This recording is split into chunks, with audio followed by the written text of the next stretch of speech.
নমস্কার। আমরা প্রেমেন্দ্র মিত্রের ছোট গল্প পড়ছি।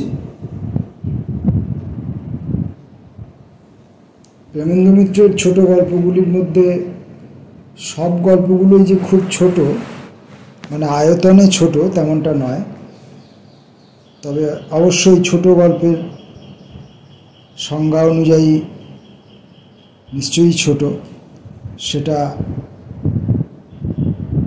বিশারদদের বিষয়। যাই হোক, আমি বইতে যেমন যেমন মুদ্রণ আছে আমি সেই অনুযায়ী পড়ছি। আমার উদ্দেশ্য শুধু গল্পগুলি শোনানো, গল্পগুলি সম্পর্কে কোনো মন্তব্য করা, তার ব্যাকরণ ইত্যাদি বিষয়ে কোনো বিশ্লেষণ করা আমার উদ্দেশ্য নয়। তো আজকের গল্পটির নাম হয়তো, প্রেমেন্দ্র মিত্রের গল্প হয়তো।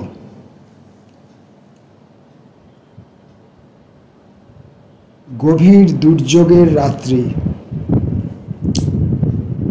ভীত শহর যেন এই অন্ধকার ঝড়ের রাত্রে নিরাপদ আশ্রয়ে নিজেকে সংকুচিত করিয়া গোপনে রাখিতে চায়। নির্জন পথের যেখানে গ্যাসের আলো পড়িয়াছে সেখানে মাটি আর চোখে পড়ে না, শুধু বৃষ্টি ধারাহত জল চিকচিক করিতেছে দেখা যায়। পথের ধারের গাছগুলি ঝড়ের তাড়নায় অসহায় বন্দির মতো মাটির শৃঙ্খল ছিঁড়িবার জন্য যেন উন্মত্ত হইয়া উঠিয়াছে। এমনই রাত্রিতে আকাশের উৎপীড়নে বিপর্যস্ত পৃথিবীকে হঠাৎ বড় অসহায় বলিয়া মনে হয়। অকস্মাৎ যেন এই ক্ষুদ্র গ্রহটির দুর্বল কয়েকটি প্রাণীর ভবিষ্যৎ সম্বন্ধে গভীর হতাশায় মন আচ্ছন্ন হইয়া যায়।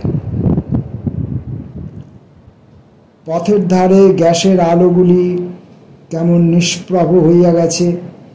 সমস্ত মানব জাতির আশার সঙ্গে কেন জানি না তাহার একটি উপমা বারবার মনে আসিতে চায়। বাস হইতে নামিয়া নির্জন কর্দমাক্ত পথ দিয়া বৃষ্টির ঝাপটা হইতে দেহকে বাঁচাইবার নিষ্ফল চেষ্টা করিতে করিতে এমনই সব চিন্তা লইয়া বাড়ি ফিরিতেছিলাম। কিন্তু মানব জাতির ভবিষ্যৎ সম্বন্ধে অস্পষ্ট হতাশা ছাড়া আরেকটি ভয় মনের গোপনে ছিল। সে আশঙ্কা ব্যক্তিগত ও তাহার হেতু অত্যন্ত স্পষ্ট। পথ অনেকখানি, মাঝে একটা নতুন অর্ধসমাপ্ত সেতু পার হইতে হইবে। সেতুটি এখনো চলাচলের উপযুক্ত হইয়া ওঠে নাই। চলিবার রাস্তা সংকীর্ণ, ধারের রেলিং দেওয়া হয় নাই। সাধারণ অবস্থাতেই এক একটি কাঠের তক্তার ওপর সন্তর্পণে পা রাখিয়া চলিতে হয়। এই দুর্যোগের রাত্রে সে সেতু পার হইতে বিশেষ বিপদের সম্ভাবনা। মনে মনে সেই বিপদের সম্মুখীন হইবার জন্যই সাহস সঞ্চয়ের চেষ্টা করিতেছিলাম। পোলের নিকট আসিয়া কিন্তু অনেকটা আশ্বস্ত হইলাম। সারাদিনের ভেতর পোলটির নির্মাণ কার্য বেশ অগ্রসর হইয়াছে। ধারে রেলিং দেওয়া হয় নাই, কিন্তু কাঠের তক্তার ফাঁক দিয়া গলিয়া পড়িবার ভয় আর নাই। কাঠগুলি মজবুত করিয়া ইতিমধ্যে জোড়া হইয়াছে। চেন দিয়া ঝোলানো পোলটি ঝড়ের বেগে দুলিতেছে। ভয় যে একটু না হইতেছিল এমন নয়, কিন্তু শেষ পর্যন্ত মরিয়া হইয়া তাহার উপর পা বাড়াইয়া দিলাম। পোল পার না হইলে এই ঝড় বৃষ্টি মাথায় করিয়া আরও 1 মাইল পথ ঘুরিয়া যাইতে হয়। পা দিয়াই বুঝিলাম ঝড়ের সহিত যুঝিয়া এই দোদুল্যমান পোল পার হওয়া সহজ কথা নয়। শুধু সাহস নয়, শক্তিরও প্রয়োজন। ঝড়ের বেগ খোলা নদীর উপর এমন প্রচণ্ড হইয়া উঠিয়াছে যে প্রতি মুহূর্তেই একেবারে নিচে গিয়া পড়িবার সম্ভাবনা। লোকজন কেহ কোথাও নাই। এই জনহীন সেতুর উপর অহংকার বিসর্জন দিয়া হামাগুড়ি দিয়া গেলেই বা ক্ষতি কি? চিন্তা করিতে করিতে কিছু দূর অগ্রসর হইয়াছি, এমন সময় থমকিয়া দাঁড়াইয়া পড়িলাম। পোলের এপার হইতে একটি টিমটিমে কেরোসিনের বাতি প্রাণপণ চেষ্টা করিয়া ওপারের অন্ধকারকে একটু তরল করিতে পারিয়াছে মাত্র। সেই তরল অন্ধকারে 2টি অস্পষ্ট মূর্তি চোখে পড়িল। তাহারা ওধার হইতে পোল পার হইবার জন্য চেষ্টা করিতেছে। তাহাদের একটি মূর্তি নারীর। এই অন্ধকার দুর্যোগের রাত্রে 2টি নরনারী কি এমন প্রয়োজনে এই বিপদ সংকুল সেতুপথ পার হইতে আসিয়াছে, একথা ভাবিয়া সেদিন থমকিয়া দাঁড়াই নাই। এই দুর্যোগের রাতে এরূপ ব্যাপার যতই কৌতূহলজনক হোক না কেন, বিস্ময়কর নয়। কিন্তু ওপারের তরল অন্ধকারে 2টি নাতিস্পষ্ট নরনারী মূর্তির যে আচরণ চোখে পড়িল, তাহা সত্যই অসাধারণ। মেয়েটি আসিতে চায় না, শুধু পোল পার হইবার ভয়ে, না আর কোনো গভীরতর আশঙ্কায়, জানি না, সমস্ত শক্তি দিয়া প্রাণপণে পুরুষটির আকর্ষণ সে যেন প্রতিরোধ করিতে চাইতেছিল। ঝড়ের শব্দের ভিতর দিয়া তাহাদের যে কয়েকটি কথা শুনিতে পাইতেছিলাম, তাহাতে পুরুষটি তাহাকে আশ্বাস দিতে চাহিতেছে বলিয়াই মনে হইল। ঝড়ের সহিত যুঝিয়া তখন সেতুর মাঝামাঝি আসিয়া পৌঁছিয়াছি। দেখিলাম শেষ পর্যন্ত মেয়েটি অত্যন্ত যেন অনিচ্ছার সহিত রাজি হইয়াছে। পুরুষটি তাহার হাত ধরিয়া ওদিক হইতে পোলের উপর অগ্রসর হইতে লাগিল।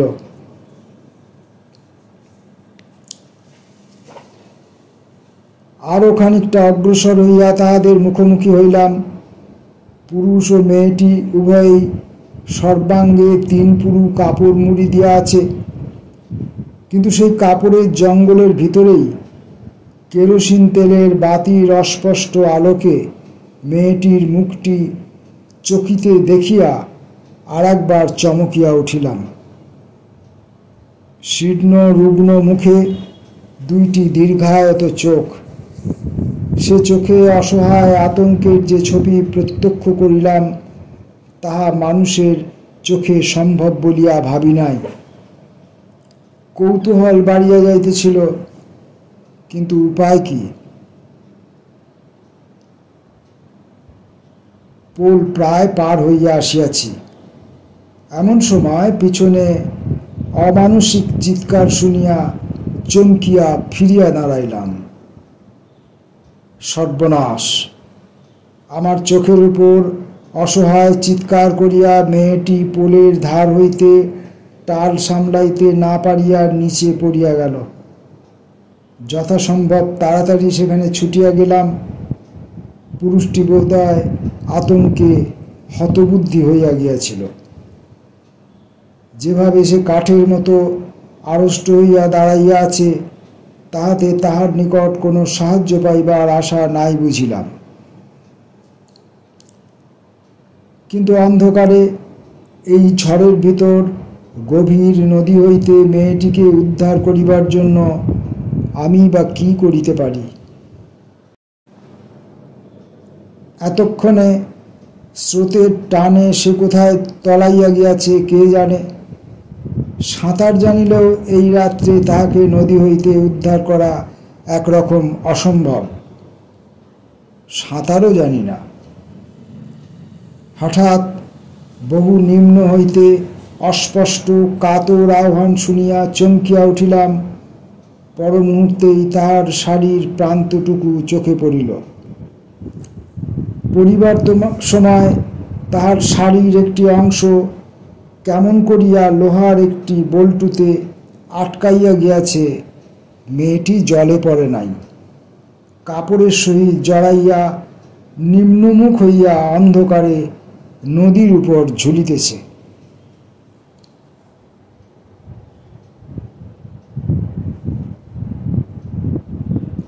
ঠেলা দিয়া অপরিচিত লোকটির আচ্ছন্ন ভাব দূর করিবার চেষ্টা করিয়া বলিলাম, শিগগির এসে ধরুন, এখন হয়তো টেনে তুলতে পারি। লোকটি যন্ত্রচালিতের মতো আসিয়া আমার আদেশ পালন করিল।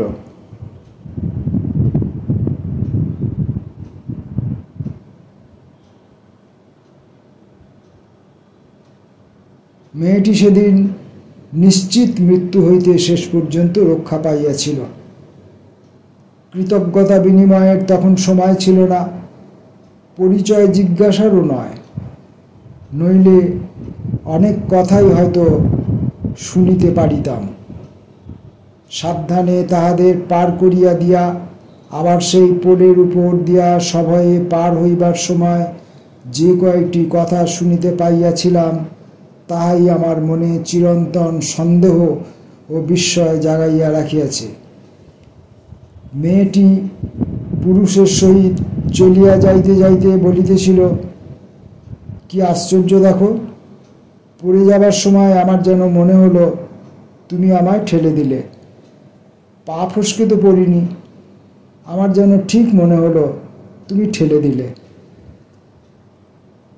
তাহাদের কথা ক্রমশ অস্পষ্ট হইয়া আসিতেছিল।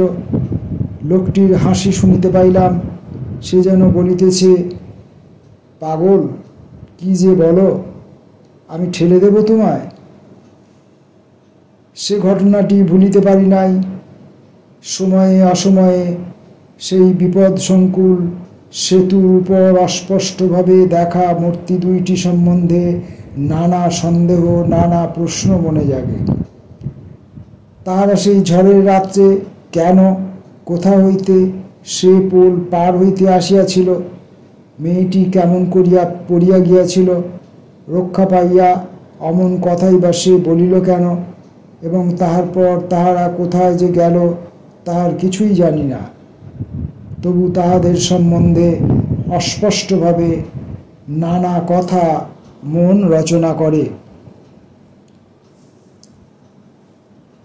সেই অসাধারণ ঘটনা ও সেই অস্পষ্ট দেখা দুইটা মূর্তিকে কেন্দ্র করিয়া একটি কাহিনী মনের ভিতর আপনা হইতে গড়িয়া ওঠে। প্রকাণ্ড 7 মহলা দালান, কিন্তু এখন আর তাহার কিছুই অবশিষ্ট নাই। চারিধারে শুধু ভাঙা নোনা ধরা ইট কাঠের স্তূপ। বাহির হইতে দেখিলে ভুতুরে পোড়ো বাড়ি বলিয়া মনে হয়। এই জরাজীর্ণ বাড়িটির কোনো গোপন কক্ষে এখনো তাহার মুমূর্ষু প্রাণ ধুকপুক করিতেছে, একথা সহজে বিশ্বাস করিতে প্রবৃত্তি হয় না। দিনের বেলায় সে প্রাণের কোনো লক্ষণই দেখা যায় না। দেউড়ির সিংহদরজা ভেদ করিয়া যে অসত্য গাছটি শাখায় প্রশাখায় বিপুল হইয়া বাড়িয়া উঠিয়াছে, তাহার পত্রছাহায় বসিয়া ঘুঘু ডাকে। কাঠবেড়ালির দল নির্ভয়ে ভূতপূর্ব বাড়বাড়ির ধ্বংসাবশেষের উপর দিয়া পরস্পরকে তাড়া করিয়া ফেরে। এই ধ্বংসাবশেষের অন্তরালে কোথায় মানুষের জীবনের ধারা বহিয়া চলিয়াছে, তাহার সন্ধান পাওয়া সহজ নয়। রাত্রে কিন্তু বহু দূর হইতে দেখা যায় ধ্বংসস্তূপের মাঝখানে কোথা হইতে ক্ষীণ আলোকের রেখা আসিতেছে। এ বাড়ির ইতিহাস যাহাদের জানা নাই, বিদেশি সেসব পথিক ভয়ও যে পায় না এমন নয়। গাঁটছড়া বাঁধা হইয়া এই ধ্বংসাবশেষের পাশে একদিন লাবণ্য পালকি হইতে নামিয়াছিল। বাপের বাড়ি হইতে যে ঝি সঙ্গে আসিয়াছিল, সে তো মাটিতে পা দিয়াই ঝংকার দিয়া বলিয়াছিল, কেমনতর বেয়াক্কিলে বেহারাগা, এই বাড়িটার সামনে নামালে বরকনের অকল্যাণ হবে না? যে পুরোহিত বরপক্ষের হইয়া বিবাহ দিতে গিয়াছিলেন, পথে তাহার সহিত পরিচারিকার কয়েকবার বাকযুদ্ধ হইয়া গিয়াছে। তাহার দিক দিয়া বিশেষ সুবিধা করিতে না পারিলেও সম্বোধনের দূরত্বটা ঘুচিয়া গিয়াছিল। তিনি দাঁত খিঁচাইয়া জবাব দিলেন, মর মাগি, ভুতুরে বাড়ি হতে যাবে কেন? নিয়োগীদের 7 পুরুষের কোটা, এ তল্লাটে জানে না এমন লোক নেই। ওর কাছে হলো ভুতুরে বাড়ি। জি কপালে চোখ তুলিয়া সবিস্মরে বলিয়াছিল, ও মা, এরা বলে কি গো, এই পোড়ো বাড়িতে মানুষ থাকে? তারপর কন্যার পিতার উদ্দেশ্যেই বোধহয় কঠোর মন্তব্য করিয়া বলিয়াছিল, মিনসে পয়সা খরচের ভয়ে করলে কি গা, মেয়েটাকে সাপে কামড়ে মেরে ফেলতেই জঙ্গলে পাঠালে? অবগুণ্ঠিত লাবণ্য তখন স্বামীর সহিত গাঁটছড়া বাঁধা হইয়া পালকি হইতে নামিয়াছে। পুরোহিত ঝিয়ের সহিত বাক্যব্যয় নিষ্ফল মনে করিয়া বোধহয় পথ দেখাইয়া আগে চলিতে শুরু করিয়াছেন। পথ দেখানোটা কথার কথা নয়, একান্ত প্রয়োজন। ভাঙা ইটকাঠের স্তূপের উপর দিয়ে, হাঁটুভর জঙ্গলের ভিতর দিয়ে সুড়ঙ্গের মতো অন্ধকার বহুদিনের সঞ্চিত শ্যাওলার ভ্যাপসা গন্ধ ভারাক্রান্ত পথ দিয়া পদে পদে হোঁচট খাইতে খাইতে লাবণ্য তাহার স্বামীর পিছু পিছু চলিতেছিল। পিছনে ঝি বাধ্য হইয়া তাহাদের অনুসরণ করিতে করিতে আপন মনেই গজগজ করিতেছিল, 7 জন্মে এমন বিয়ের কথা কোথাও শুনিনি মা। বিয়ে করতে এলো, তার বরযাত্রীর নেই, বরকর্তার নেই, ট্যাং ট্যাং করে একটা মরি পোড়া পুরু তেলে বরকে নিয়ে আর খোঁজ নিলে না, শুধালে না, মেয়েটাকে হাত পা বেঁধে ধরে দিলে গা। আর এরা কোথাকার রাক্ষুটে গা, জাত গোত্তর নেই, পাড়া প্রতিবেশী নেই, বিয়ে করে এলো, তা বরকনেকে বরণ করতে এলো না কেউ। শ্যাল কুকুরের বিয়েতেও যে এর চেয়ে নেমকানুন আছে। লাবণ্য এত কথা শুনিতে বোধহয় পায় নাই। আচ্ছন্নের মতো ভীত অসহায়ভাবে চলিতে চলিতে শুধু তাহার মনে হইতেছিল, কেহ যদি শুধু হাতটা বাড়াইয়া একবারটি তাহাকে ধরে, তাহা হইলে সে বাঁচিয়া যায়। কিন্তু কেহ হাত বাড়াইল না। গজগজ করিতে করিতে একসময় ঝি ঝংকার দিয়া উঠিল, বলি, ও মুখ পোড়া বামুন, কোন চুলোয় নিয়ে চলেছ শুনি? ব্রাহ্মণ এইবার উত্তর দিলেন, তোকে গোড় দিতে রে মাগি। উত্তরে ঝি যাহা বলিতে শুরু করিল, তাহাতে আর যাহাই হোক, লাবণ্যের প্রথম স্বামীগৃহে পদার্পণের পুণ্যক্ষণ মধুর হইয়া উঠিল না। ঝিয়ের আস্ফালন কতক্ষণ চলিত বলা যায় না। সহসা অন্ধকার পথ কাহার সুমধুর কলহাস্যে মুখরিত হইয়া উঠিল। ঝি চমকাইয়া চুপ করিল। লাবণ্য ঘোমটায় সৎ ফাঁক করিয়া এই সুমধুর হাস্যের উৎস ঠাউর করিয়া দেখিবার চেষ্টা করিল। যে হাসিয়াছিল তাহারই অপরূপ কণ্ঠ শোনা গেল, দাদা যে চুপি চুপি বউ এনে ফেলেছে গো। অন্ধকার পথ তখন শেষ হইয়াছে। সামনেই নাতি বৃহৎ অঙ্গন, এবং সেই অঙ্গনের চারিধার ঘিরিয়া ঘরের সারি।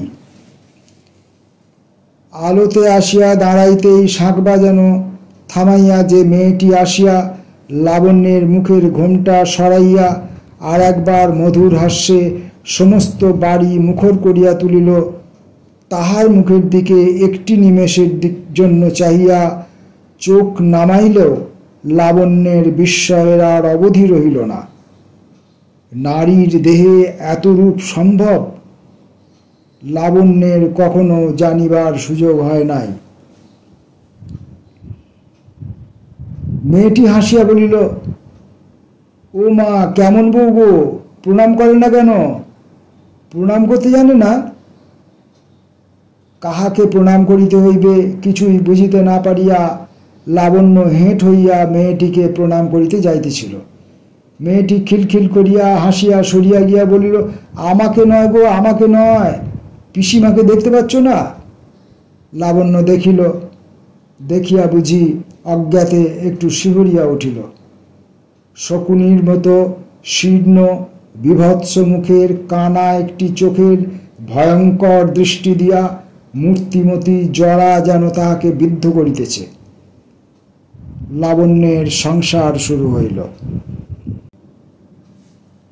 ঝি 2 দিন থাকিবার পর ভুতুরে বাড়ি সম্বন্ধে নানারূপ অসংলগ্ন মন্তব্য করিয়া চলিয়া গিয়াছে। 4টি মাত্র প্রাণী এই বিশাল ভগ্ন প্রাসাদের অভ্যন্তরে অপেক্ষাকৃত নিরাপদ 3টি ঘরে বাস করে। উপরে নিচে চারিধারে শুধু আগাছার জঙ্গল ও অব্যবহার্য পরিত্যক্ত ঘরের সারি।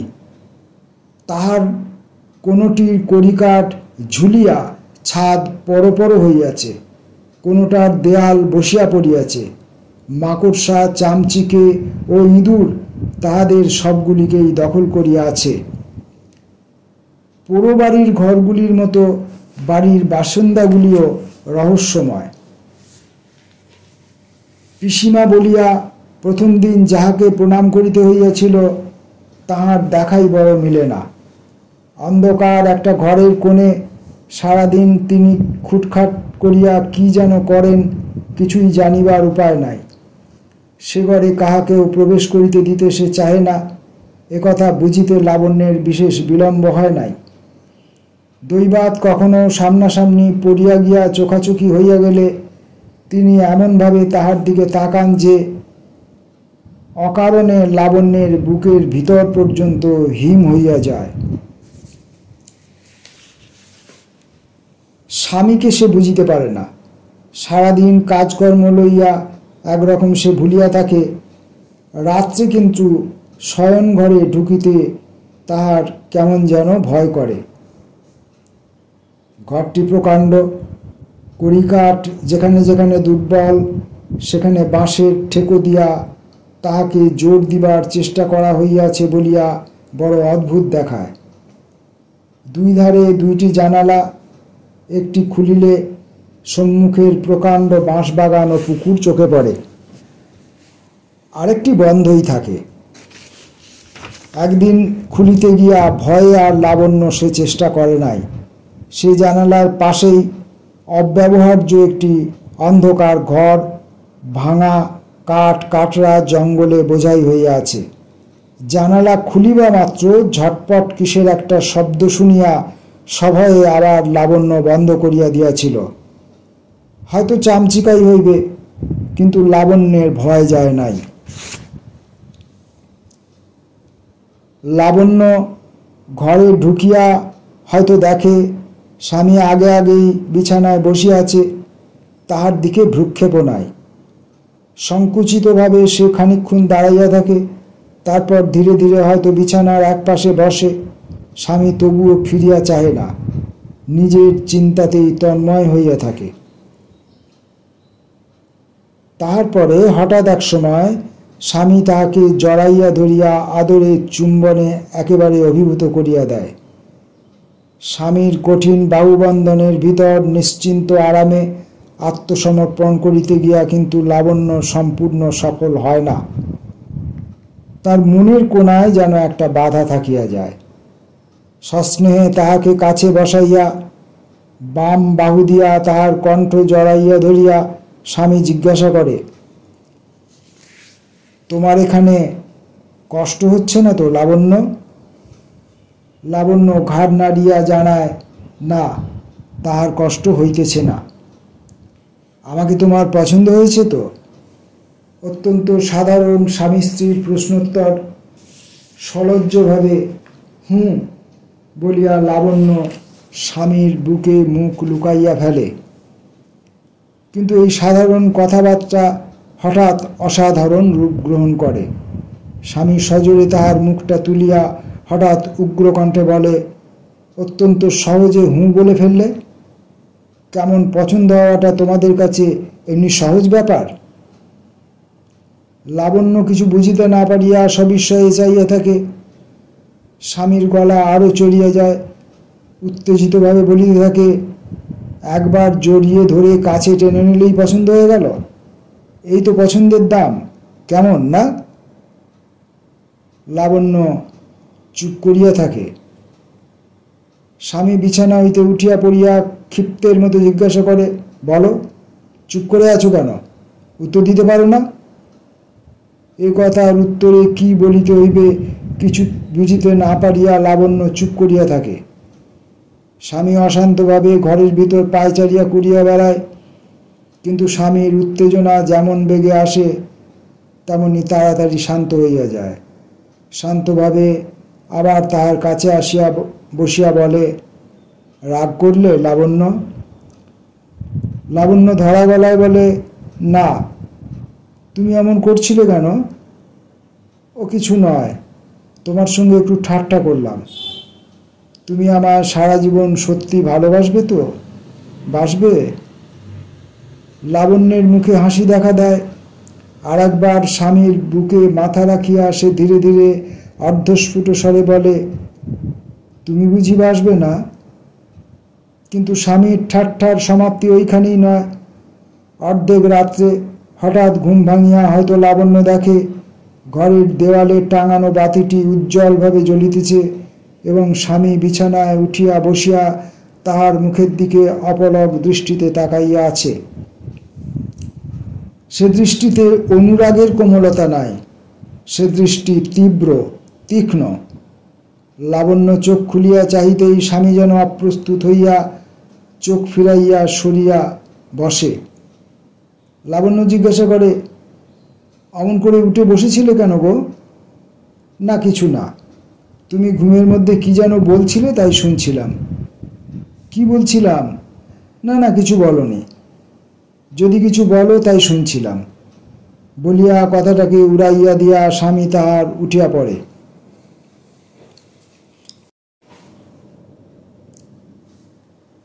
আর একদিন ভোরের বেলা ঘুম হইতে উঠিয়া লাবণ্য অবাক হইয়া গেল। ঘরের ভিতর তখনও অন্ধকার, দেওয়ালের আলো তেলের অভাবে বোধহয় নিভিয়া গিয়াছে। কিন্তু সকাল হইতে আর দেরি নাই। পূব দিকের জানালা দিয়া বাঁশবাগানের মাথায় আকাশের রং ঈষৎ লাল হইয়া উঠিতেছে দেখা যায়। বিছানা হইতে উঠিতে গিয়া হঠাৎ বাধা পাইয়া লাবণ্য দেখিল তাহার অঞ্চল প্রান্ত নিজের কাপড়ের খুঁটের সহিত স্বামী শক্ত করিয়া বাঁধিয়া রাখিয়াছে। স্বামীর এই রসিকতায় মনে মনে হাসিয়া ধীরে ধীরে সে গেরো খুলিয়া লইতেছিল। এমন সময়ে কাপড়ে সামান্য টান লাগায় স্বামী জাগিয়া উঠিল। কিন্তু জাগিয়া উঠিয়া সে এমন কাণ্ড যে করিবে একথা লাবণ্য কল্পনাও করিতে পারে নাই। সবলে তাহার হাত চাপিয়া ধরিয়া স্বামী তীক্ষ্ণ কণ্ঠে জিজ্ঞাসা করিল, কোথায় কোথায় যাচ্ছ এত রাতে, কোথায়? স্বামীর ঘুমের ঘোর এখনো কাটে নাই মনে করিয়া লাবণ্য হাসিয়া বলিল, স্বপ্ন দেখছ নাকি? আমি গো আমি, হাত ছাড়ো, লাগছে। স্বামী কিন্তু উচ্চতর কণ্ঠে বলিল, হ্যাঁ হ্যাঁ, তুমি তুমি তোমায় চিনি। কোথায় যাচ্ছ বলো শিগগির, নইলে খুন করে ফেলব। এবার লাবণ্য একটু বিরক্তই হইল। বলিল, খুন করবার আগে ভালো করে একটু চোখ দুটো রগড়ে দেখো, ভোর হয়েছে, উঠতে হবে না? পূবের জানালা দিয়া আকাশের রক্ত আভা তখন ঘরের ভিতর পর্যন্ত ঈষৎ রাঙাইয়া দিয়াছে। সেই দিকে চাহিয়া হাত ছাড়িয়া দিয়া স্বামী খানিক চুপ করিয়া রহিল। তারপর হঠাৎ হু হু হাসিয়া বলিল, চোর বলে আরেকটু হলে তোমায় খুন করতে যাচ্ছিলাম আর কি। ভারী বিশ্রী স্বপ্ন দেখছিল। হয়তো কথাটা সত্য, কিন্তু লাবণ্যের মনে কেমন একটা সন্দেহ জাগিতে থাকে। কাপড়ে গিঁট দেওয়ার রসিকতাটা যে কেমন বিসদৃশ্য থাকে। স্বামীকে সে বুঝিতে পারে না বটে, কিন্তু এবাড়ির সুন্দরী মেয়েটিকে তাহার আরও দুর্গেয় বলিয়া মনে হয়। বয়সে সে তাহার চেয়ে কিছু বড়ই হইবে। নাম মাধুরী। সে যে এবাড়ির কে, এ পরিবারটির সহিত তাহার সম্বন্ধ যে কি, তাহা জানিবার উপায় নাই। তাহার স্বামীকে সে দাদা বলিয়া সম্বোধন করে, সুতরাং ভগ্নী স্থানীয়া কেহ হইবে। কিন্তু আপনার ভগিনী যে নয়, এ বিষয়ে শুধু চেহারা দেখিয়া নয়, তাহার আচরণ দেখিয়াও নিঃসন্দেহ হওয়া যায়। মাধুরীর বিবাহ হইয়াছে কিনা বলা অসম্ভব। সে চওড়া পাড় শাড়ি পরে, সর্বাঙ্গে তাহার বহুমূল্য অলঙ্কার সারাক্ষণ ঝলমল করে। পায়ে আলতা পরিয়া বিম্বফলের মতো অধর দুটি তাম্বুলে রঞ্জিত করিয়া সারাদিন সে পটের ছবিটি সাজিয়া থাকে। অথচ তাহার মাথায় সিঁদুর নাই এবং বিবাহের বয়স অনেক দিন পার হইয়াছে বলিয়াই মনে হয়। তাহার গতিবিধিও রহস্যময়। সারাদিন সে যে কোথায় থাকে কোনো সন্ধান পাওয়া যায় না। হঠাৎ কখন কোথা হইতে আসিয়া লাবণ্যের গলা জড়াইয়া ধরিয়া চুমা খাইয়া হয়তো বলে, তোকে বড্ড ভালোবেসে ফেলেছি ভাই, চ তোকে নিয়ে কোথাও পালাই। অর্থহীন অসংলগ্ন কথা, তবু লাবণ্যকে হাসিয়া জবাব দিতে হয়, কোথায় পালাবো? কেন, দিল্লি, লাহোর? তুই সাজবি বর, আমি হব তোর কোণে। তুই মাল কোচা মেরে কাপড় পরবি, আর ছোট বড় চুল ছেটে পাঞ্জাবি উড়িয়ে উড়ুনি উড়িয়ে বেরুবি, আর আমি তোর পাশে পাশে ঘোমটা দিয়ে থাকবো। রোজগার করে খাওয়াতে পারবি তো? লাবণ্য বলে, কেন, তুমিই বর হয় না? দূর, তাহলে মানাবে কেন? আমার এ রূপ কি কোঁচা চাদরে ঢাকা যাবে রে হতভাগী? বলিয়া হাসিয়া আবার মাধুরী উধাও হইয়া যায় এবং খানিক বাদেই হয়তো আবার ফিরিয়া আসিয়া রন্ধনরতা লাবণ্যের কড়ায় এক খামচা নুন টপ করিয়া ফেলিয়া দিয়া বলে, বাপের বাড়ি খালি গিলতে শিখেছিলি বুঝি, রাঁধতেও শিখিসনি ছাই? লাবণ্য শস্যব্যস্ত হইয়া বলে, ও কি করলে ঠাকুরজি, নুন যে দিয়েছি একবার। বেশ তো, খেতে গিয়ে দাদার মুখ পুড়ে যাবে আর তুই গাল খাবি, বলিয়া মাধুরী হাসিতে থাকে। সে হাসি দেখিলে সব অপরাধ সব অন্যায় মার্জনা করা যায়। কড়াটা নামাইয়া ফেলিয়া লাবণ্য হাসিয়া বলে, তুমি ভারী দুষ্টু, আর তুই লক্ষ্মীর পেঁচাটি, বলিয়া রাগ দেখাইয়া মাধুরী চলিয়া যায়। লাবণ্য হাসিতে থাকে। মাধুরীর হালচালই এমনি। লাবণ্য তাহাকে না ভালোবাসিয়া থাকিতে পারে নাই। এই ভয়ঙ্কর বাড়িটির ভিতর লাবণ্যের শঙ্কিত সন্ত্রস্ত মন শুধু এই মেয়েটির কাছে আসিয়াই যেন হাঁপ ছাড়িয়া বাঁচে। প্রথম দিন হইতেই তাহার অদ্ভুত আচরণের পরিচয় সে পাইয়াছে, তবু মুগ্ধ হইয়াছে। ফুলশয্যার রাত্রে আয়োজন অনুষ্ঠান কিছুই তাহাদের হয় নাই। বাপের বাড়ির ঝি তখন উপস্থিত। ইহাদের কাণ্ড কারখানা সম্বন্ধে নানা কঠোর মন্তব্য উচ্চস্বরে অনেকক্ষণ ধরিয়া করিয়াও কোনো ফল না হওয়ায় অবশেষে ঝি নিজেই তাহাকে সারা বিকেল সাজাইয়া গোছাইয়া শয়নঘরে ঠেলিয়া পাঠাইয়া দিয়াছিল। নির্জন ঘর, জড়সড় হইয়া একাশে বসিয়া থাকার জন্য লজ্জা ও ভয়ের তাহার আর সীমা ছিল না। মাধুরী সকালে একবার তাহাকে দেখা দিয়াই সেই যে অন্তর্ধান হইয়াছিল, সারাদিন তাহার আর দেখা মিলে নাই। স্বামীও কোথাও বাহির হইয়া গিয়াছেন, কখন ফিরিবেন কে জানে। কত রাত তাহাকে এমনি নিঃসঙ্গভাবে নির্জন ঘরে কাটাইতে হইবে। ঝিয়ের কাছে পুনরায় ফিরিয়া যাওয়া উচিত কিনা ভাবিতে ভাবিতে লাবণ্য হঠাৎ চোখে হাত চাপা পড়ায় চমকিয়া উঠিল। প্রথমে মনে হইয়াছিল স্বামী বুঝি আসিয়াছেন, কিন্তু পরক্ষণেই বুঝিতে পারিল এমন কোমল অঙ্গুলি পুরুষের হইতে পারে না। সঙ্গে সঙ্গে হাসি শুনিয়া তাহার সন্দেহ সহজেই দূর হইয়া গেল।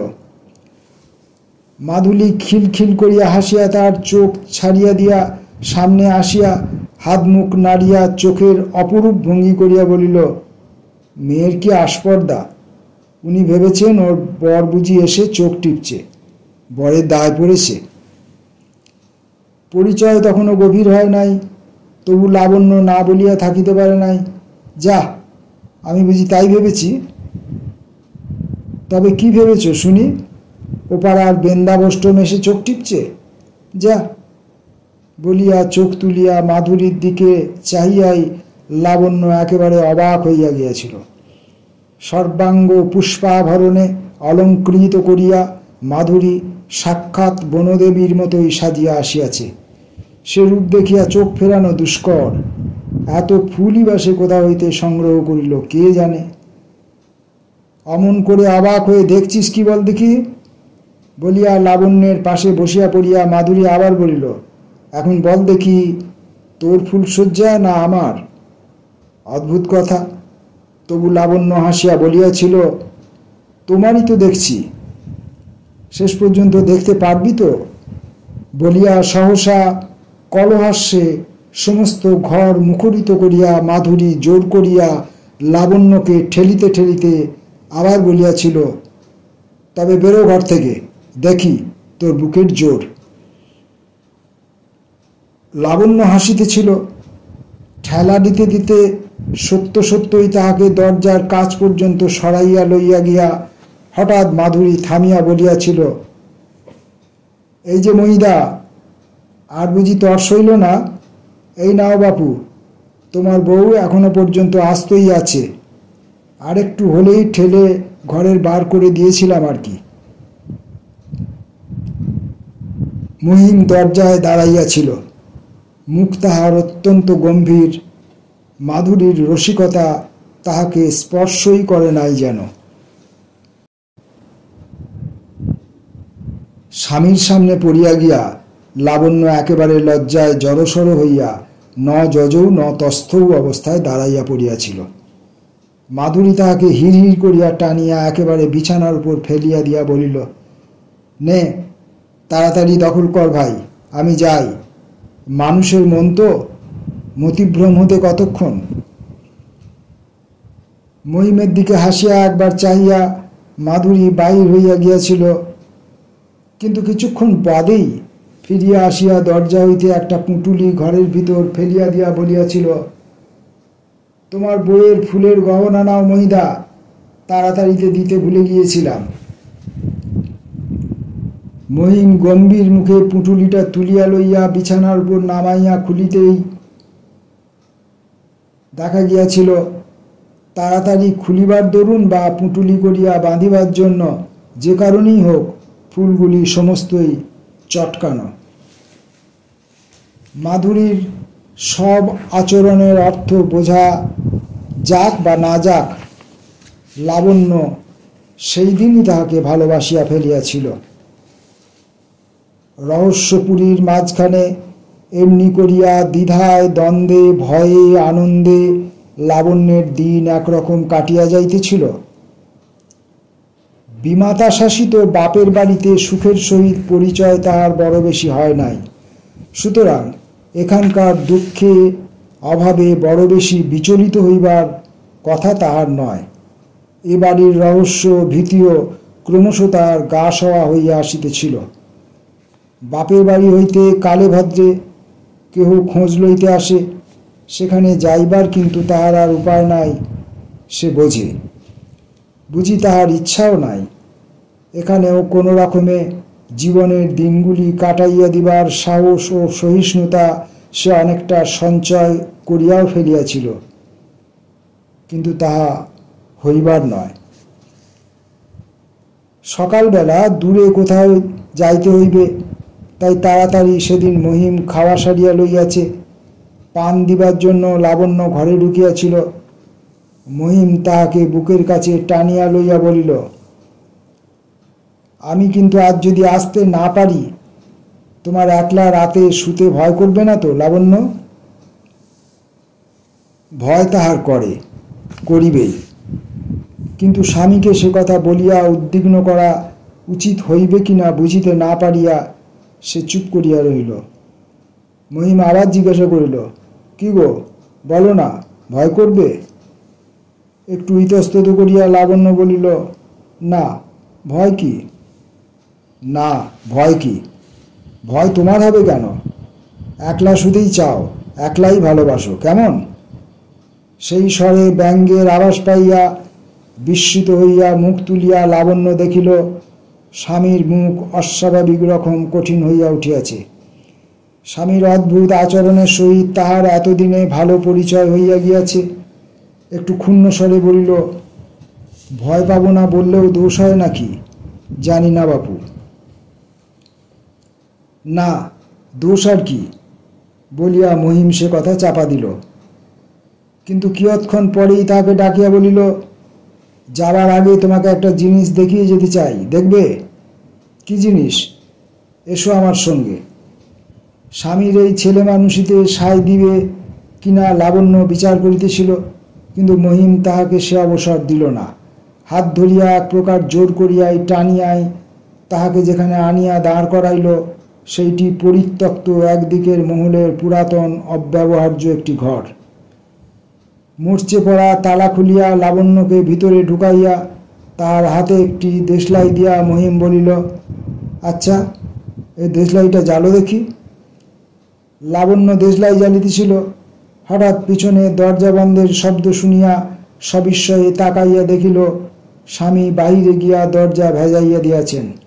শুধু তাই নয়, দরজায় শিকলি তোলার শব্দও পাওয়া গেল। এ আবার কী রকম ঠাট্টা? লাবণ্য বলল, ও কি করছো? ভাঁড়ার এলো রেখে এসেছি, এখন আমার রঙ্গ করার সময় নেই, খোলো তাড়াতাড়ি। কিন্তু দরজার ওদিক হইতে কোনো সারা শব্দ শোনা গেল না। লাবণ্য আবার বলিল, এখন কি ছেলে মানুষের সময়? তোমার এঁটো থালা বাটি সব পড়ে আছে, পিসিমা ঠাকুরজি কেউ খায়নি, খোলো। কিন্তু তথাপি কেহ উত্তর দিল না। এবার লাবণ্যের ভয় হইল। অন্ধকার ঘরের ভিতর কিছুই দেখা যায় না, শুধু এখানে ওখানে নানা প্রকার শব্দ হইতে থাকে। লাবণ্য দরজায় সবেগে কড়াভাত করিয়া নববধূর পক্ষে অশোভন উচ্চ কাতর কণ্ঠে ডাকিল, ওগো, কেন এমন করছো? খুলে দাও, আমার ভয় করছে। কোথাও কাহারও কোনো সাড়া শব্দ নাই। স্বামীকে সে একটু চিনিতে শিখিয়াছে। মনে হইল যদি সে দরজায় তালা দিয়া একেবারে চলিয়া গিয়া থাকে, যদি এ ক্ষণিকের পরিহাস না হয়। ভাবিতেই তাহার সর্বাঙ্গে কাঁটা দিয়া উঠিল। এখান হইতে চিৎকার করিয়া গলা চিরিয়া ফেলিলেও কেহ যে শুনিতে পাইবে না, একথা সে ভালো করিয়াই বোঝে। এই অন্ধকার নির্জন পরিত্যক্ত ঘরে তাহাকে সারা দিন রাত্রি কতক্ষণ যে কাটাইতে হইবে কে জানে। আশঙ্কায় উদ্বেগে কাঁদিয়া ফেলিয়া আর একবার স্বামীকে মিনতি করিয়া কাতস্বরে সে বলিল, ওগো, তোমার পায়ে পড়ি, খুলে দাও, কেন আমায় এমন করে কষ্ট দিচ্ছ? সে মিনতি কেহ শুনিল না, শুনিবার কেহ ছিল বলিয়াও মনে হয় না। কতক্ষণ এইভাবে যে তাহার কাটিয়াছে সে জানে। ভয়ের চরম অবস্থা পার হইয়া অবসাদে তাহার সমস্ত দেহমন তখন প্রায় নিষ্পন্দ হইয়া আসিয়াছে। লাবণ্যের মনে হইল কে যেন দরজার পাশ দিয়া চলিয়া যাইতেছে। প্রাণপণে চেষ্টা করিয়া সে ডাকিল, কে? দরজার পদশব্দ থামিল। লাবণ্য অস্ফুট কণ্ঠে আরেকবার বলিল, আমায় খুলে দাও না গো। পর মুহূর্তেই সুমধুর হাস্যধ্বনি শোনা গেল, ও মা, তুই এখানে? তারপর শিকলি খুলিয়া ঘরে ঢুকিয়া মাধুরী বলিল, আর আমি এই ভেবে নিশ্চিন্ত হয়ে বসে আছি যে তুই পালিয়ে গেছিস। দেখ দেখি তোর অন্যায় এমন করে মানুষকে হতাশ করে। তাহার কথায় বুঝি মরার মুখেও হাসি ফোটে। ম্লান হাসিয়া লাবণ্য বলিল, জমের বাড়ি ছাড়া পালাবো কোথায় ঠাকুরজি? যেন সাগ্রহে তাহার মুখের কাছে মুখ আনিয়া মাধুরী বলিল, দূর, জমের বাড়ি যাবি কেন? পৃথিবীতে আর জায়গা নেই? পালাবি বল, সব বন্দোবস্ত করে দিই তাহলে। বাড়ির মাছিটি পর্যন্ত টের পাবে না। তার কথার ধরনে এত দুঃখেও লাবণ্যের মুখে আবার হাসি দেখা দিল। খানিক চুপ করিয়া থাকিয়া হঠাৎ জিজ্ঞাসা করিয়া বলিল, কিন্তু ও কেন অমন করে ঠাকুরজি, বলতে পারো? কি আমার অপরাধ? তোর অপরাধ নয়? মরতে কেন এ বাড়িতে তুই এসে জুটেছিস? পালাতে বললাম, তা কথাটা যেন গায়েই মাখলি না। তোর অপরাধ নয়? কিন্তু খানিক বাদেই গম্ভীর হইয়া বলিল, এ বাড়ির এমন দশা কেন জানিস? লাবণ্য তাহার গলার স্বরে বিস্মিত হইয়া উৎসুকভাবে জিজ্ঞাসা করিল, কেন? মাধুরীর উত্তেজিত কণ্ঠস্বর শোনা গেল, মেয়ে মানুষের শাপে, হাজার হাজার মেয়ে মানুষের শাপে এ বাড়ির প্রত্যেকটি ঘরের ভিত পর্যন্ত ঝাঁঝরা হয়ে গেছে। 7 পুরুষ ধরে এরা মেয়ে মানুষের এমন অপমান লাঞ্ছনা নেই যা করেনি। তাদের সে অভিশাপ যাবে কোথায়?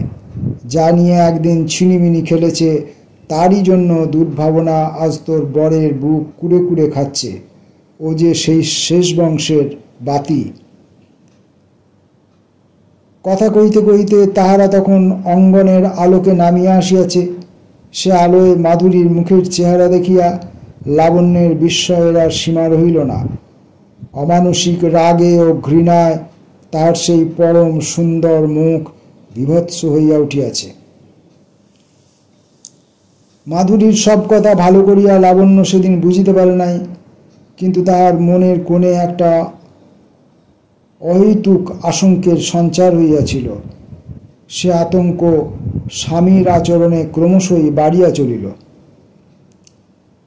স্বামীকে এখন প্রায় দূরে যাইতে হয়, ছুতা করিয়া নয়, সোজাসুজি সবলেই মহিম তাহাকে ঘরের ভিতর পুরিয়া চাবি বন্ধ করিয়া দিয়া যায়। স্বামী চলিয়া যাইবার পর মাধুরী আসিয়া তাহাকে মুক্ত করিয়া দেয়, এইটুকুই যা সান্ত্বনা। আবার স্বামী আসিবার পূর্বে মাধুরী তাহাকে ঘরের ভিতর পুরিয়া দরজা বন্ধ করিয়া রাখে। কিন্তু একদিন এই কৌশল ফাঁক হইয়া গেল। মহিম তাহাকে বন্দি করিয়া চলিয়া গিয়াছিল। মাধুরী আসিয়া দরজা খুলিয়া বলিল, মজা দেখবি তো, আয়। কি মজা? পিসিমার ঘরে কি আছে দেখবি? পিসিমা আজ ভুলে ঘরে তালা না দিয়েই কোথায় বেরিয়েছে। সবাই লাবণ্য বলিল, না না, দরকার নেই, পিসিমা এসে পড়বে।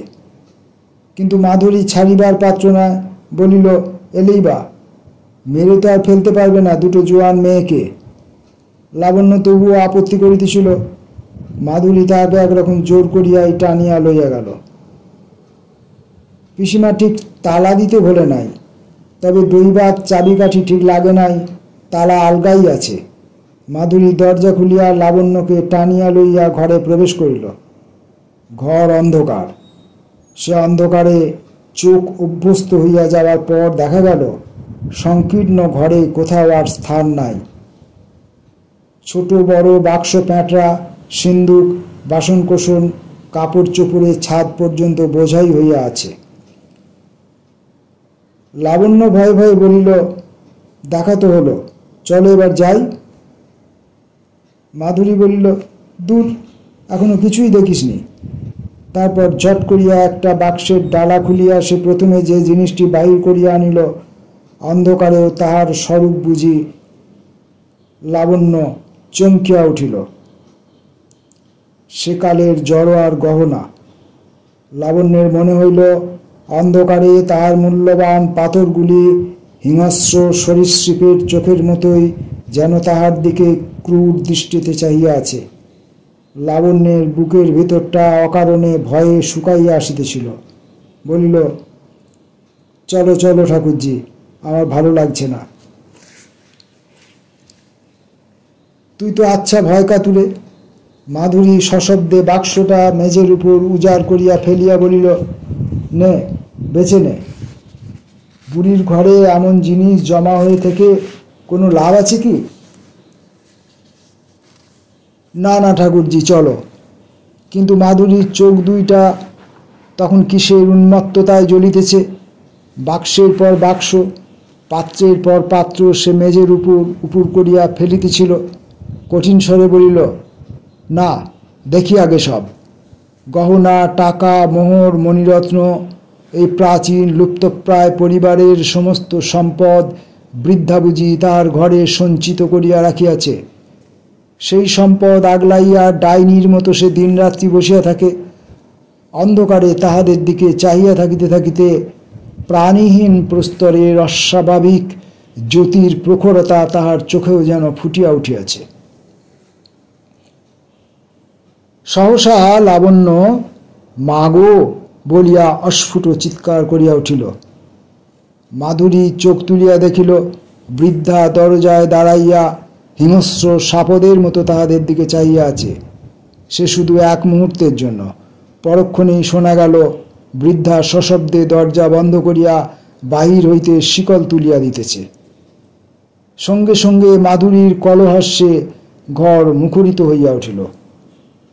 লাবণ্য কাতর কণ্ঠে বলিল, কি হবে ঠাকুরজি? হবে কি আবার, গয়না পরি আয় বলিয়া মাধুরী একছড়া মুক্তোর হার লাবণ্যের গায়ের উপর ছুঁড়িয়া দিল।